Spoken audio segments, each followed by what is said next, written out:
प्रभु यीशु मसीह के मधुर और मीठे नाम में आप सबों को जय मसीह की। मैं प्रभु परमेश्वर का धन्यवाद देता हूं इस मौके के लिए जो उसने दिया कि आप के साथ सेंटेनरी मेथोडिस्ट चर्च की कलीसिया के साथ कुछ समय बिता सका, आराधना कर सका और प्रभु का ज्ञान, प्रभु की आशीषें जो उसने दी हैं वो आपके साथ बांट सका। मैं पादरी साहब का और उनकी पूरी टीम का बहुत बहुत धन्यवादी हूँ जिन्होंने ये इंतज़ाम किया। मैं धन्यवाद देता हूँ रेवरेंड सुजीव दास साहब का, रेवरेंड मॉरिस पैट्रिक साहब का, रेवरेंड पाठक का और उनके सहयोग के लिए, उनके प्यार के लिए जो उन्होंने दिया और मुझे यहाँ निमंत्रण दिया। ये मेरी प्रार्थना है कि जो बीज बोया गया वो मेरी तरफ से नहीं, वो प्रभु की तरफ से, वो संदेश उसका है। मैं तो बस एक डाकिया हूँ जो आपके लिए एक खत लाया हूँ। प्रार्थना है इस उम्मीद के साथ, इस प्रार्थना के साथ कि ये खत जिसको ज़रूरत है उस तक पहुंच सके और उसके जीवन में प्रभु का वचन काम कर सके। हम लोग प्रार्थना करें।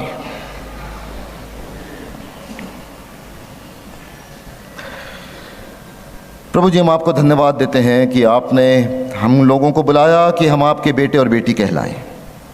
हम आपको धन्यवाद देते हैं प्रभु जी कि आप हमसे प्यार करते हैं, हमारी ज़रूरतों को पूरा करते हैं और ख़ास तौर से जब हम आराधना के लिए आपके पास अपने बोझ के साथ, अपने सवालों के साथ आते हैं, तब ये आप ही हैं प्रभु जी जो हमारे सवालों का जवाब देते हैं, ताकि जब हम यहाँ से जाएं तब हमें आपके उत्तर मिलें, हमारा मन हल्का हो। हम ये इस विश्वास के साथ यहाँ से जाएं कि आपने हमें छुआ है, हमने आपसे रूबरू मुलाकात की है।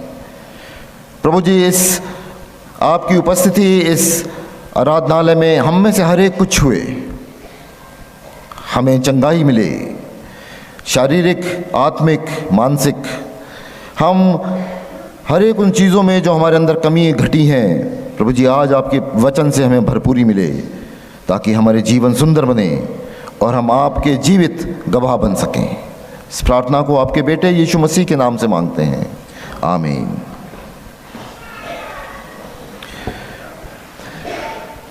आज का जो वचन पाठ हमारे सामने पढ़ा गया, दूसरा कुरिन्थियों का दूसरा अध्याय 14 से लेकर 17 तक, ये बहुत विशेष पाठ है। जब हम में से जब हम लोग मसीह बनते हैं तब सबकी उम्मीद होती है, वो हमारी तरफ देखते हैं, वो ये जानना चाहते हैं कि इनमें क्या परिवर्तन हुआ, चेंज क्या हुआ।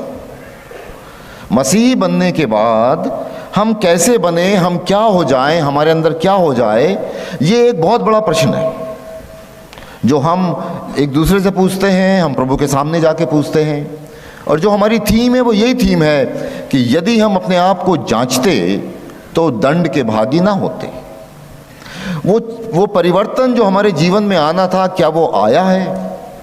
और सवाल ये है कि क्या हमने उसको समझा है? वचन में कई अलग अलग अलंकारों के द्वारा इसको बताया गया कि जब कोई मसीह बनता है, जब हम मसीह होते हैं तो तुम, प्रभु ने कहा है, तुम जगत की ज्योति हो। हम अंधकार में थे, प्रभु ने हमको उज्ज्वलित किया, हमको प्रज्वलित किया, हमको God lighted us up, so we became light for the world. दूसरी इमेज है, तुम जगत के नमक हो। जहाँ भी जाओ अपना नमकीनपन बरकरार रखना, उसके द्वारा चीज़ों को नमकीन और सुंदर बनाना। तुम मेरे गवाह हो, तुम मेरे नाम के कहलाते हो। इसी के दूसरे कुरिन्थियों के तीसरे अध्याय में अगर हम पढ़ेंगे, शुरुआत में लिखा है, तुम मसीह की पत्री हो जिसको लोग पढ़ते हैं। जो एक खाली स्लेट थी, टेब्यूला रासा, उसके ऊपर मसीह ने अपनी इबारत लिख दी। तो जब हम जाते हैं तो हम इससे पहले कि कुछ बोलें, लोग हमको पढ़ लेते हैं और उसमें क्या लिखा है? उसमें लिखा है कि मैं मसीह का बच्चा हूँ, मैंने मसीह के प्रेम का अनुभव किया है, मैंने मसीह की क्षमा को अनुभव किया है और इसलिए मैं एक बदला हुआ इंसान हूँ। आज जो एक उपमा या एक अलंकार, जो मेटाफर पौलुस प्रेरित कुरिन्थियों की कलीसिया को दे रहे हैं, वो आज हम अपने मेडिटेशन के लिए यहाँ पर उसके बारे में चर्चा करेंगे। लिखा है, तुम्हारे द्वारा वो अपने ज्ञान की सुगंध हर जगह फैलाता है। लिखा है कि you are the fragrance of Christ, aroma of the knowledge of God. तुम मसीह की खुशबू हो, तुम मसीह की वो महक हो, जब जाते हो, जहां से गुजरते हो, मसीह की खुशबू फैलाते हुए जाते हो।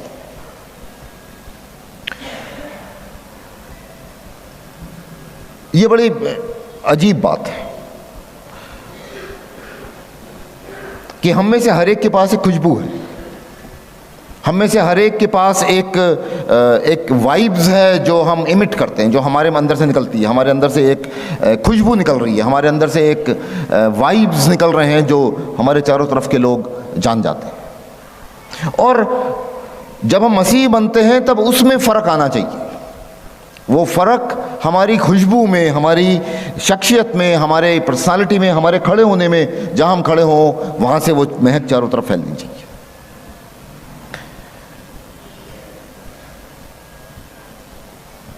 ईसाऊ को इसहाक ने कहा कि तुम मेरे लिए खाना बना के लाओ, और जब वो खाना बना के लाया तब इसहाक ने कहा कि इधर आओ, मैं तुमको छूना चाहता हूँ और मैं तुमको सूंघना चाहता हूँ, ताकि मैं पहचान सकूँ कि तुम मेरे बड़े वाले बेटे हो। लेकिन कहानी में माता जी ने थोड़ा परिवर्तन करवा दिया, एक ट्विस्ट ले आई और छोटे वाले बेटे को वैसी ही महक और वैसा ही करके पिताजी के सामने पेश कर दिया। लेकिन महक से वो बुढ़ा बाप पहचान रहा था अपने बच्चों को कि मेरे बड़े वाले की महक फ़र्क है, मेरे छोटे वाले की महक फ़र्क है।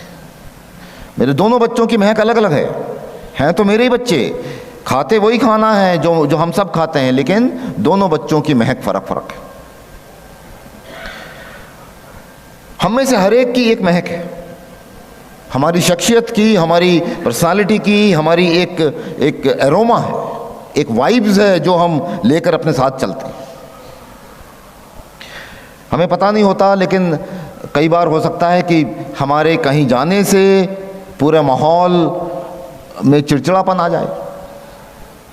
हो सकता है शायद हमारे कहीं जाने से, या हम जैसे ही हम पहुँचे सब लोग कहने लगे अरे बाप रे बाप, ये क्या हो गया। अब वो बात नहीं करना, अब दूसरी बात नहीं करना, अब शांत रहो। झगड़ालू हैं शायद हम लड़ाकू टाइप के हैं। हम जहाँ जाते हैं एक नेगेटिविटी, एक नकारात्मक एनर्जी, एक वाइब्स, नेगेटिव वाइब्स फैलाते हैं हमारे चारों तरफ। तो मसीह आज उसी की बात कर रहा है कि ये कैसी महक है जो हम लेकर चल रहे हैं। कल जब हम लोग बात कर रहे थे नीचे क्लास में धार्मिकता के बारे में, तब हम लोग एक उदाहरण के रूप में देख रहे थे कि क्या होता है, हर एक घर में कोई ना कोई एक जना तो होता है बहुत जो डिसिप्लिन, अनुशासन को कायम रखता है, जो सख्त होता है बहुत। तो क्या होता है, उनके घर में आने से पहले सब लोग खुश होते हैं, हंसते रहते हैं, मिलते रहते हैं, ये होता है। और जैसे ही टाइम करीब आया कि इस समय अब पापा आने वाले हैं, 5 बजने वाला है, सब अपने अपनी जगह पर ठीक से बैठ जाते हैं। मम्मी जो है किचन में बैठ जाती हैं, लड़की जो है वो अपना कुछ काम लेके बैठ जाती हैं, लड़का जो है वो अपना होमवर्क खोल के बैठ जाता है। और जैसे ही घंटी बजती है, पापा अंदर आते हैं, वो देखते हैं सब ठीक है, सब अपनी अपनी जगह पर हैं, वो खुश हो जाते हैं। उनके आने से पहले घर में भूचाल आता है, अरे देखो सब ठीक है कि नहीं ठीक है, पापा आने वाले हैं, अभी बम दगेगा। पहले शायद पहले ऐसा ये रोल था पापा लोगों का, लेकिन अभी थोड़ा ये रोल बदल गया है। इसमें मम्मी लोगों ने भी ये रोल ले लिया है। कई घर में पापा लोग बड़े चिंतित रहते हैं, बेटा देखो सब ठीक है, मम्मी के आने का समय हो रहा है, देख लो वो ड्राइंग रूम में सब ठीक है, भाई पता नहीं वो किस बात में क्या हो जाए, सब देख लो ठीक है। हमारी एक महक है, हमारी एक वाइब्स है, हम अपने साथ कुछ लेके चल रहे हैं जो दिख नहीं रहा है। आप उनसे पूछेंगे कि अरे भाई क्या बात है, सुना आपके खानदान वाले परिवार बड़ा डरते हैं आपसे। अरे बिल्कुल नहीं, मैं तो कुछ बोलता ही नहीं हूँ, खामोश रहता हूँ। मैं तो घर जाता हूँ, चुप रहता हूँ, मैं देखता ही नहीं, आँख ही बंद करी हूँ मैंने। बच्चे क्या कर रहे हैं, मेरी वाइफ क्या कर रही है, मैं तो देखता तक नहीं उनके साथ। बुला लो उनसे, पूछो, आओ बेटा इधर आओ, मैं कुछ बोलता हूँ? अब बच्चा कैसे बोलेगा? बच्चा कहता ना ना पापा बहुत अच्छा है, मम्मी बहुत अच्छा। पूछो, तुम बच्चों से पूछ लो। हमारी एक महक है, हमारी एक पर्सनालिटी की एक चारों तरफ एक दायरा है जिसको आप बोलेंगे we carry an aura with us. हमारे पास एक, और मसीह उसको बदलना चाहता है। मसीह चाहता है कि हमारा जो चारों तरफ जो महक है वो बदल जाए। वो तब बदलेगी जब हमारा पूरा अंदर से सब कुछ बदल जाएगा। अच्छा, अब दूसरी तरफ कुछ वैसे भी लोग हैं जिनको देखकर बड़ा अच्छा लगता है। वो आ जाएं, उनसे मिल लीजिए, अरे मज़ा आ गया भाई, क्या बात है, अरे आपको देखते हैं ही बस दिल खुश हो जाता है। बड़े खुशगवार लोग हैं, बड़े उम्मीद वाले लोग हैं, उनसे मिलिए, वो आपको अच्छी बातें कहेंगे, आपको शाबाशी देंगे, आपको ऊपर उठाएंगे, आपको आपके बच्चों के लिए, आपके परिवार के लिए वो अच्छी बातें करेंगे, वो जानना चाहेंगे क्या हो रहा है। तो वो उनसे मिलके खूब अच्छा लगता है। बड़ी पॉजिटिविटी है, बड़ी आशीषमय, बड़ी बरकत वाली बात होती है उनसे मिलते हैं। कहते हैं ना, एक शेर है कि उनके आने से जो आती है मुंह पे रौनक, वो समझते हैं कि बीमार का हाल अच्छा है। बीमार तो मैं था, लेकिन वो आए, उनको देखा, चेहरे पे रौनक आ गई, खुश हो गया। ये हमारी वाइब्स हैं, ये हमारी एरोमा, ये हमारी खुशबू है जो हम लेकर खड़े हुए हैं। पौलुस प्रेरित कह रहे हैं, अब जब हम मसीही हो गए तब हम मसीह की खुशबू को लेकर चलते हैं, जो एक सुसमाचार की खुशबू है, जो आशीष की खुशबू है, जो ऐसी खुशबू है जिसमें वो व्यक्ति आएगा, अगर उसने गलत काम किया होगा तो उसकी आंखें झुकी होंगी, वो आपसे आंख मिला के बात नहीं करेगा। अगर उसने कुछ गलत काम किया होगा तो वो आके कहेगा भाई माफ़ कर दो, हमसे गलती हो गई। आप कहेंगे क्या किया, मुझे तो पता नहीं है। लेकिन वो आपके महक और आपकी वाइब्स, आपकी जो पर्सनालिटी है, जो आपकी शख्सियत है, उसको का असर है वो।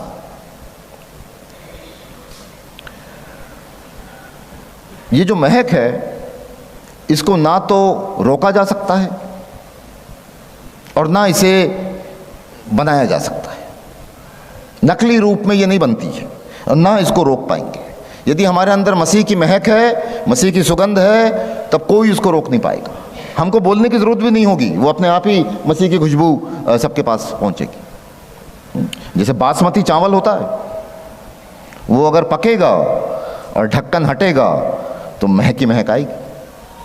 वो किसी को बताने की ज़रूरत नहीं है कि घर में क्या बन रहा है, ये बासमती बन रहा है या कोई और चावल बन रहा है, वो जानेंगे। उसकी महक से आप उसको पहचानेंगे कि ये क्या चीज़ है। खाना होता है, घर के लोग हैं, सीनियर लोग हैं, बुजुर्ग वो जानते हैं, खाने को महक से वो बता देते हैं खाना अच्छा है या खाना सड़ गया। नहीं खाओ, सिर्फ महक से, स्वाद नहीं लिया है, सिर्फ महक भर से पता चलता है उनको। पता हमें से हर एक की जो महक है, हम इसको ना तो आर्टिफिशियल रूप से डाल सकते हैं, ना बना सकते हैं, ना छुपा सकते हैं। अभी आजकल आते हैं डियोज आते हैं ना, परफ्यूम्स आते हैं, उसको लगाइए, ऊपर से लगाते, बच्चे लगाते हैं, यंग बच्चे, उनके साथ शॉपिंग करने जाइए तो वो ट्राई करना शुरू करते हैं, ये लें कि ये लें, वो ढक्कन में सूंघते रहते हैं। हम लोग भी साथ में होते हैं, हम कहते हैं बेटा ये वाला ले लो, अरे नहीं पापा, जो वो लेते हैं वो हमें नहीं समझ में आता, ये कैसी चीज़ ले ली, कहते हैं यही है अच्छी। हम तो उनको वही बताते हैं जो हमारे ज़माने का था, ओल्ड स्पाइस ले लो, वो हम लोग के ज़माने की चीज़ है, ओल्ड स्पाइस। वो कहते हैं अरे ये कैसा है, वो उनका कुछ दूसरा ही है महक। तो जो महक है वो बाहर से डालने में थोड़ी देर रहेगी, वो नकली है, वो आर्टिफिशियल है। अब इसके अलावा वैसी भी महक है जो खराब महक है। खराब खाने की महक हो, खराब चीज़ों की महक हो, घूरे की महक हो, डस्टबिन गार्बेज की महक हो, वो खराब महक है। बच्चे अगर घर में आपके खेलते हों, फुटबॉल वगैरह के प्लेयर हों, क्रिकेट खेलते हों, वो खेल के मैच खेल कर आते हैं, अपने जूता उतारेंगे, तो मम्मी कहती जाओ जाओ इसको बाथरूम में डाल के आओ, यहाँ नहीं रखना। वो आके सीधे ड्राइंग रूम में ही बैठ के उतारने लगते हैं। अरे ये क्या कर रहे हो, यहाँ हटाओ, यहाँ से मोजे हटाओ, यहाँ से उधर किनारे हटा देते हैं। गंदी महक है, अच्छी महक है। तो ये इसमें हम एक डिसीजन करते हैं। जब हम मसीह में आ गए, जब हमारी खुशबू मसीह के स्वाद के हिसाब से बदल गई, चेंज हो गई, हमारा वो खुशबुओं का स्वाद बदल गया, तब हमको उन चीज़ों की खुशबू में मज़ा नहीं आता। अब हमको गुटखा हो, सिगरेट हो, शराब हो, उन चीज़ों की खुशबुओं में आनंद नहीं आता। अब हमारा टेस्ट, स्मेल का टेस्ट बदल गया है, क्योंकि हम मसीह में आ गए। अब हमको वो खुशबुएं पसंद नहीं आती। अब अगर घर में रिश्वत का पैसा आएगा तो वो खुशबू हमको पसंद नहीं आएगी। अगर इल अर्निंग, गलत तरीके से कमाई करके घर में पैसा लाया गया, उसकी महक, उसमें मज़ा नहीं आया। अब वो मज़े का स्वाद बदल गया, टेस्ट बड्स चेंज हो गए। क्यों? क्योंकि अब हम मसीह में जुड़ गए। अब हमको उसमें मज़ा नहीं आता, वो चीज़ें हमको अच्छी नहीं लगती। अब हमको उसमें हमको वो नहीं चाहिए। मसीह की खुशबू हमारी शख्सियत को बदलती है, हमारे सोच विचार को बदलती है, हमारे थिंकिंग को, हमारी टॉकिंग को, हमारी बातचीत को, हर एक चीज़ को बदलती है। और वो महक हम लेकर चर्च में आते हैं, यहाँ पर वो और पॉलिश होती है, वो और निखरती है। जब प्रेज एंड वर्शिप होती है, जब प्रार्थना होती है, जब वचन सुनाया जाता है, हमारे अंदर वो महक और बढ़ती है और हम उसको अपने साथ लेकर बाहर जाते हैं। We carry it with us wherever we go. और वो महक हम चारों तरफ फैलाते हैं, अपने पास पड़ोस में, अपने काम करने की जगह पर, अपने दोस्तों के बीच में, और वो हमें पहचानते हैं। अब दूसरा सवाल ये है कि ये होगा कैसे? ये कैसे हो कि हमको आर्टिफिशियल महक नहीं डालना पड़े, वो क्रिश्चियन डिओडोरेंट या क्रिश्चियन स्प्रे हम अपने ऊपर ना डालें, बट लेकिन वो स्वतः, वो प्राकृतिक रूप से, वो नेचुरल रूप से हमारे अंदर से निकले।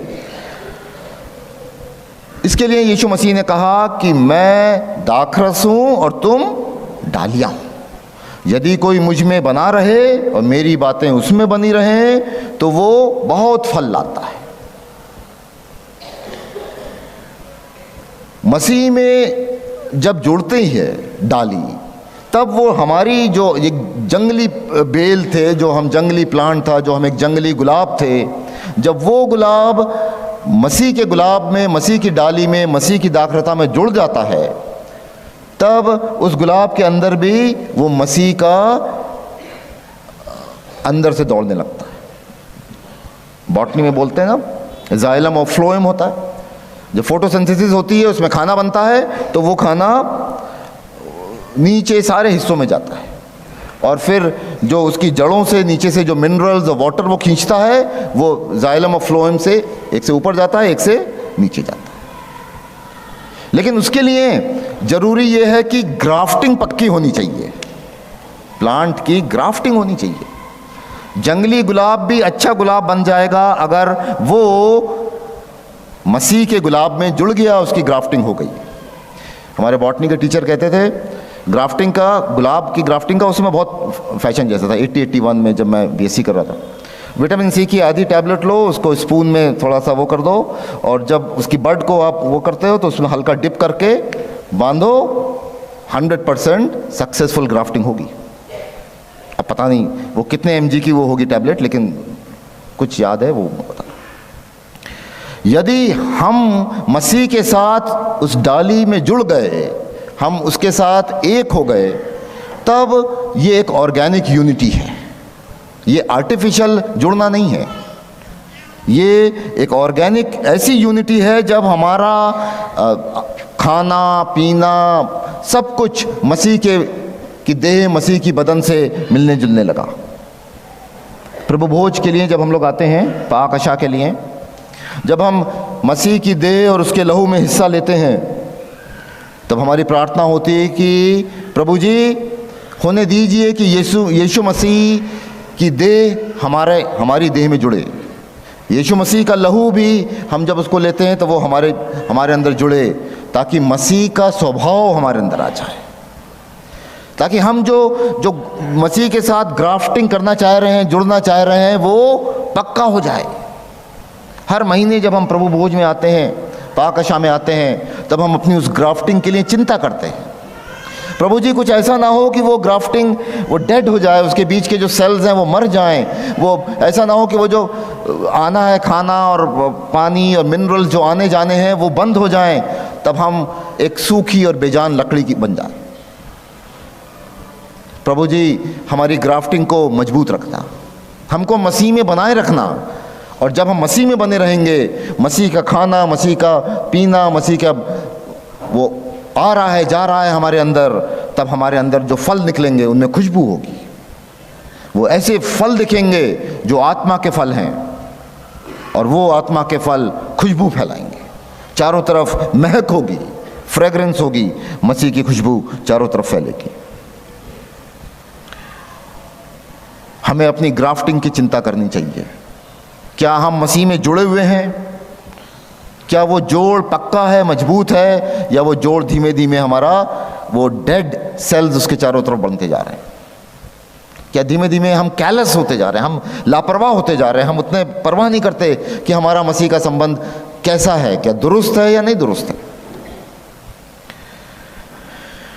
अब वचन कह रहा है, दूसरा कुरिन्थियों का दूसरा अध्याय जो हम लोग 14 से लेकर 17 तक है, उसमें 17वें पद में कह रहा है, क्योंकि हम उन बहुतों के समान नहीं जो परमेश्वर के वचन में मिलावट करते हैं, परंतु मन की सच्चाई से और परमेश्वर की ओर से परमेश्वर को उपस्थित जानकर मसीह में बोलते हैं। इंग्लिश ट्रांसलेशंस में लिखा हुआ है, we are not the peddlers of the word of God. Peddlers समझते हैं? फेरी वाला, जो फेरी वाला जो ले लेके फेरी मोहल्ले में घूमता है। मोहल्ले में कोई फेरी वाला आ जाए तो हमारा तो मोहल्ला ऐसा था कि हमारे यहाँ की लेडीज़ उसको जाने ही नहीं देती थी। उसका गठरी उतरवा के देखना ही देखना है कि इसमें है क्या, दिखाओ, और सबको बुलाया जाता, आओ आओ देखो ये आया है। लें या ना लें वो बात की बात है, लेकिन खोल वो जा नहीं सकता वहाँ से। वो फेरी वाले, तो फेरी वाले भी जानते हैं कि फेरी वाले का एक बहुत बड़ा नियम है, वो ऐसा जाल बुनते हैं चारों तरफ अपनी बातचीत से, अपने उससे, कि वो आपको खरीदवाई लेंगे।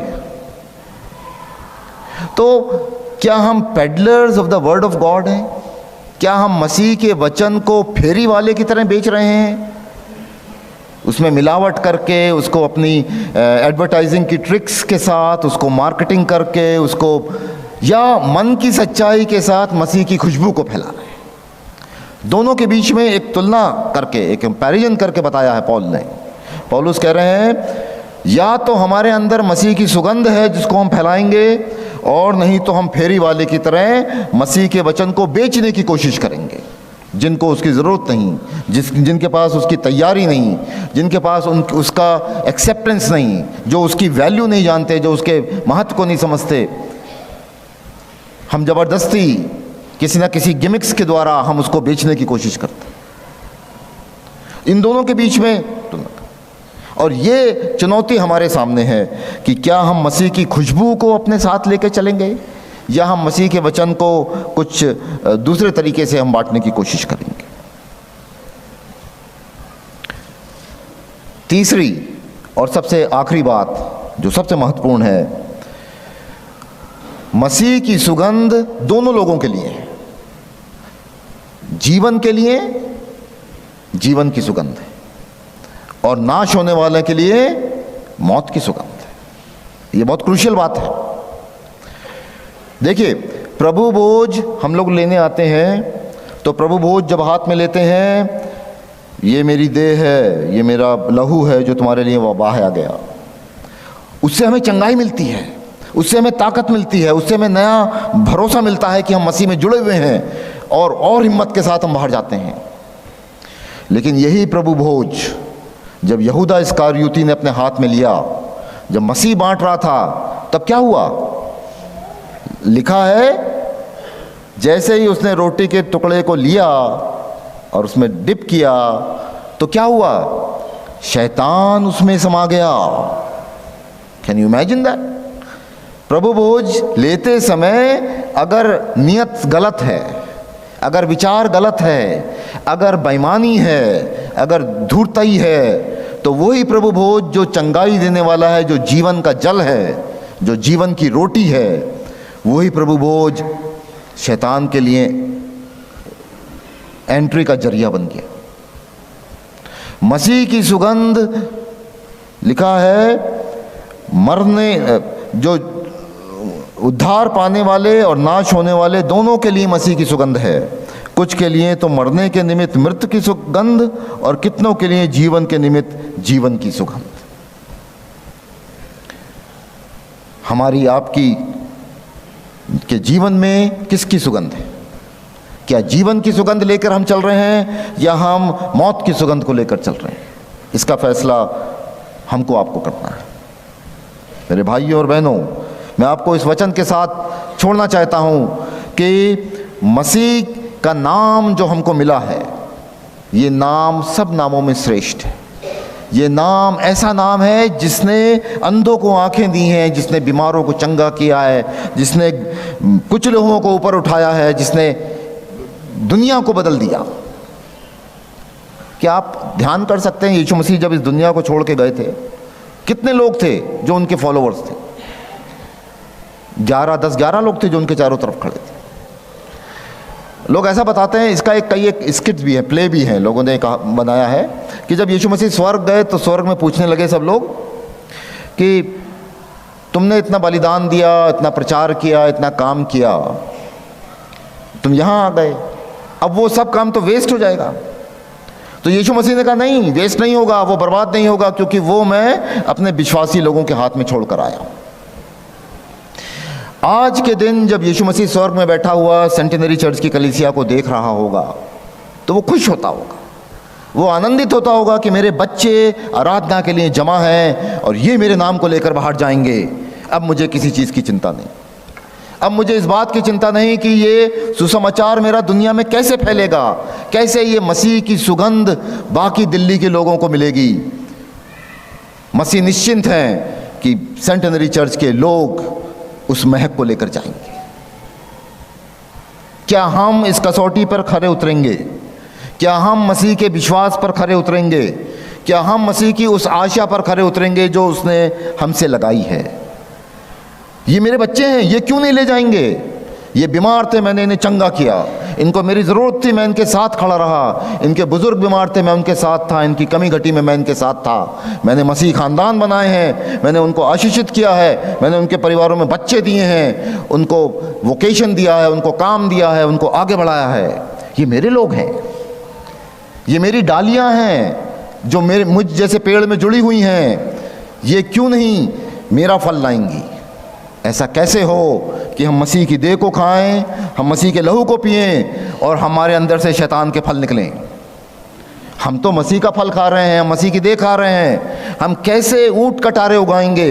हम तो मसीह के आत्मा के फल उगाएंगे, क्योंकि वही हमारी खुराक है, वही है जो इनटेक है जो हम ले रहे हैं, और वही हमारे में से बाहर निकलेगा। ये विश्वास मसीह का हमारे ऊपर है। हम यहाँ से जाएं इस पूरे भरोसे के साथ कि मसीह की आत्मा हमारे साथ है। मसीह ने हमको अपना भोजन दिया है, हमको अपना स्वभाव दिया है, क्यों कर मसीह की महक हमारे जीवन से नहीं निकलेगी? इस विश्वास के साथ, इस आशा के साथ यहाँ से बाहर जाएं, अपने मोहल्लों में जाएं, अपने काम करने की जगह पे जाएं, और होने दीजिए कि लोग मसीह को आपके द्वारा सूंघ सकें, महक सकें, पहचान सकें, जान सकें। हम लोग प्रार्थना करें। प्रभु जी हम धन्यवाद देते हैं कि आपने हम लोगों को उठा लिया, जो जंगली ऊँट कटारे थे, जो जंगली दरख्त थे, जंगली बेल थे, जंगली गुलाब थे, लेकिन आपने हमको अपने बेटे यीशु मसीह के पेड़ में जोड़ दिया। अब हम नहीं हैं, बल्कि मसीह हम में जीवित है। होने दीजिए कि हमारा जीवन प्रभु जी ऐसा हो कि उसमें से मसीह की आत्मा के फल दिखाई पड़े। होने दीजिए कि हम आपको निराश करने वाले नहीं, बल्कि हमारे जीवन के द्वारा, हमारी गवाही के द्वारा प्रभु जी आपका नाम को और महिमा मिले, आपका नाम ऊंचा उठाया जाए, आपकी कलीसिया में बढ़ोतरी हो। इस दिल्ली शहर में सेंटेनरी चर्च को जो प्रभु जी आपने विजन दिया है, जो मिशन दिया है, जो काम दिया है, उसको आगे बढ़ाने में हम सबों की सहायता कीजिए। इस पूरी कलीसिया को, इसके पासबान लोगों को, इसकी पास्टरेट कमेटी, इसके एक एक सदस्य को प्रभु जी आपके चरणों में रखते हैं। उनको लीजिए और अपनी सेवा के लिए बहुतायत से इस्तेमाल कीजिए। होने दीजिए कि ये कलीसिया आपके नाम को ऊपर उठाए, जिसके ऊपर आपको फ़क्र हो। इनको बहुतायत से आशीष देना प्रभु जी, इनकी हर एक कमी घटी को पूरा ही करना, इनके आने जाने में, हर एक चीज़ों में प्रभु जी आपका आशीर्वाद इनके साथ रहे। ये आपके बच्चे हैं, इनके विश्वास को संभालना प्रभु जी, हर एक ठोकर से बचाना और इतनी बड़ी परीक्षा में ना डालना कि इनका विश्वास डगमगा जाए। अपने अनुग्रह के द्वारा इनकी सहायता करना, अपने फरिश्तों के द्वारा प्रभु जी इनको संभालना, इनको आगे ले चलना। सब प्रार्थना आपके बेटे यीशु मसीह के नाम से मांगते हैं, आमीन।